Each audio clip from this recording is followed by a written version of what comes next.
Welcome back and thanks for watching, and today I'd like to talk about charity. And what does it really mean to help another person, to be charitable towards another person? I believe that the best charity is the kind that helps a person to get to a place where they don't need another's charity anymore. In other words, the ultimate goal should be to help a person become self-reliant.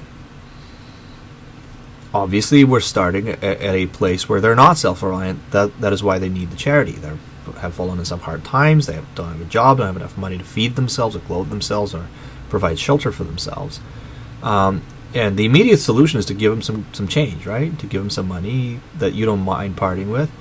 And that'll buy some time for that person, right? You can feed a hungry beggar, and they will go and buy a hamburger or something a little more healthy maybe, and they will not go hungry for a few hours. And a few hours later, somebody else again needs to feed them. So it is very obvious that that kind of charitable giving does not solve that person's problem. That person's problem is going to be solved when they are self-reliant. In other words, when they're providing for themselves through being gainfully employed. So let's think about what it really means to help people. Now, we may feel good about ourselves when we give a beggar in the street a couple of bucks or a few loose coins, but we have not helped them, because tomorrow, by definition, they have to be out in the same street asking other people for their change. They are not in a good place. And they're not only not in a good place because they are hungry or cold or they don't have shelter, they're also not in a good place because they don't have the dignity of someone who can provide for themselves. How do we help solve that? The first question I want to ask you is, does welfare solve that problem? The apparent answer is no, no, no. Welfare actually creates more of the problem. Welfare eliminates the incentive to be self-reliant. Basically, we're paying people for not working. Yes, that's exactly right. Welfare means paying people for staying out of work. Okay? It is an incentive. We have to understand, people are rational beings. People respond to incentives. If somebody goes to work, they lose the welfare. And I've known of examples like that. You know examples like that. People actually weigh in their mind whether they should go and accept a relatively low-paying job, but a job nonetheless. But if they do that, they will lose the benefits. So they stay home and sit on their butt and don't get the job to continue to receive the benefits. So we pay them to not work. That is not going to create a self-reliant person, I don't think. Just don't see how that would work. So if we really believe that true happiness and fulfillment and dignity can only happen when people are self-reliant, meaning they have a job and they work for a living and they provide for themselves, they have something to offer to society, a skill, a set of skills, whatever, something that somebody else is willing to pay for, something that somebody else values. That's what it means to have a job. You trade your time, your skill, your talent, your energy for another person's money because they find something useful in you.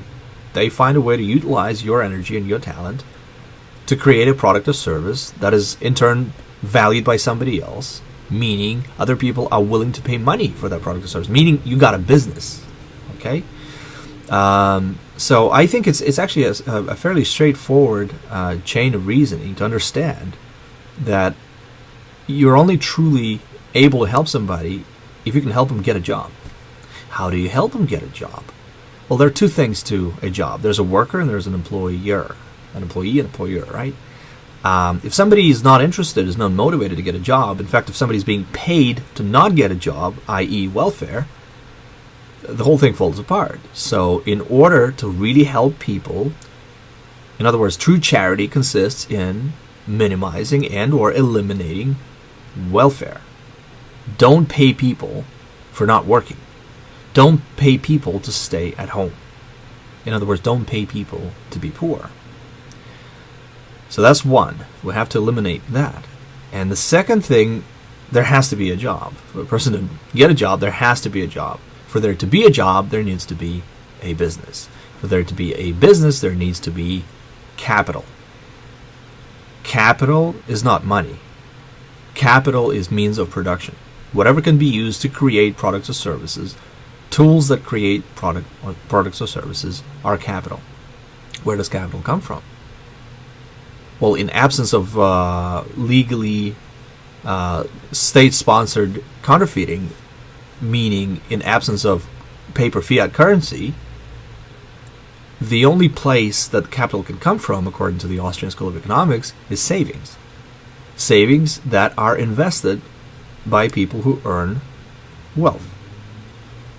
So, in order to be charitable, what you need to do is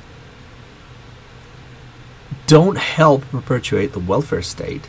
Help minimize welfare state on the one hand, and on the other hand, work hard, save money, and invest. Create capital. You create capital, you create means of production. You create means of production, you help create business. You help create profit. You help create profit, you help keep a business in operation, you help a business expand, thereby creating jobs. It's the best thing that you can do if you want to be charitable. Let me know what you think, leave some comments, subscribe to my channel, and see you soon.